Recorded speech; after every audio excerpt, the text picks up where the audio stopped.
একটা মানুষকে সকাল 10টায় কবরে রাখুক, দুপুর 12 যেই টাইমেই রাখুক না কেন, মানুষটাকে জীবিত করার পর ওই সময়টা থাকবে আসরের সময়। যদি বান্দাটা মুমিন হয়, জীবিত করার পরে আমার আল্লাহ রাব্বুল আলামিন ফেরেশতাদেরকে ডাক দিয়া বলবে, ও ফেরেশতারা শোনো, তাকে এখনই প্রশ্ন শুরু করিও না, একটু সময় দাও, দেখি আমার বান্দা করে কি। বান্দা জীবিত হওয়ার পরে বলবে, কে আছো, আমাকে একটু ওজল পানি দাও। বান্দা দেখবে আসরের সময়টা আস্তে আস্তে চলে যাচ্ছে, সূর্যটা পশ্চিম দিকে চলে আসছে, সূর্যটা আস্তে আস্তে লাল হয়ে যাচ্ছে। ওই বান্দা বলবে, তোমরা কে আছো, আমাকে একটু ওজল পানি দাও, আসরের সময় চলে যাচ্ছে, আমি আসরের নামাজ পড়ব। তখন আমার আল্লাহ ডাক দিয়া বলবে, ফেরেশতারা ডাক দিয়া বলবে, ও বান্দা, এই কবর তো এখানে নামাজ পড়ার জায়গা না, কবরে নামাজ পড়তে হয় না, কবরে নামাজ লাগে না।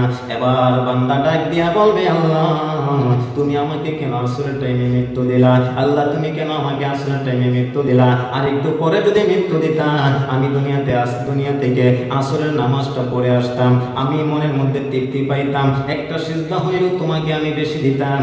এই মুহূর্তে আমার আল্লাহ ডাক দিয়া বলবে, ফেরেশতারা রে, এ ফেরেশতা, এই বান্দাকে তুমি প্রশ্ন করিও না, এই বান্দাকে তুমি প্রশ্ন করিও না। ও ফেরেশতারা রে শোনো, এই বান্দা দুনিয়াতে আমি আল্লাহ পাকের খাস মুমিন বান্দা ছিল, দুনিয়াতে আমি আল্লাহ পাকের প্রিয় বান্দা ছিল, দুনিয়াতে আমি আল্লাহ পাকের ওলি ছিল, বন্ধু ছিল, দুনিয়াতে আমার রাসূলের প্রেমিক ছিল।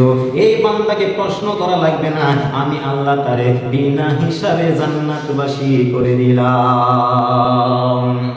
শুধু এখানে শেষ নয়, শুনেন, যদি এটা হচ্ছে জান্নাতি ব্যক্তির ক্ষেত্রে, যদি ব্যক্তি সে বদামল নিয়ে কবরে যায়, বেঈমান হয়ে কবরে যায়, মুনাফিক হয়ে যদি কবরে যায়, কবরের মাটি, কবরের ভিতরে তাকে এমন ভাবে আযাব দিতে শুরু করবে গো, তাকে এমন ভাবে আযাব দিবে, কবরের মধ্যে ফেরেশতারা, এমন কিছু ফেরেশতা থাকবে যেই ফেরেশতারা চোখে দেখবে না, শুধু তাকে পিটাইতে থাকবে, সে চিৎকার করবে।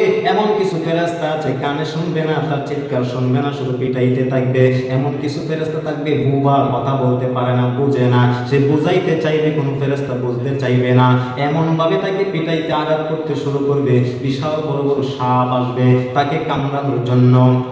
শুধু এখানে শেষ নয়, কবরের মাটি অনেক দূরে চলে যাবে, তার কারণ হইল কবরের মাটি অনেক দূরে যায়, এমন দ্রুত গতিতে আসবে, আসার পরে কবরের মাটি তাকে এমন ভাবে চাপা দিবে, চাপা দেওয়ার পরে তার এক পাশের হাড় অপর পাশের হাড়ের সাথে মিশাইয়া দিবে, হাড্ডি থেকে গোশতগুলো আলাদা হয়ে যাবে, হাড্ডিগুলো চূর্ণ বিচ্ছিন্ন হয়ে যাবে।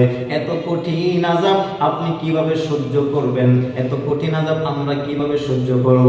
এই জন্য এই কঠিন আযাব থেকে বাঁচতে হলে অবশ্যই আমার রাসূলের আদর্শে আদর্শবান হতে হবে, আল্লাহকে চিনতে হবে, আল্লাহর ইবাদত করতে হবে, রাসূলের তরিকায় চলতে হবে।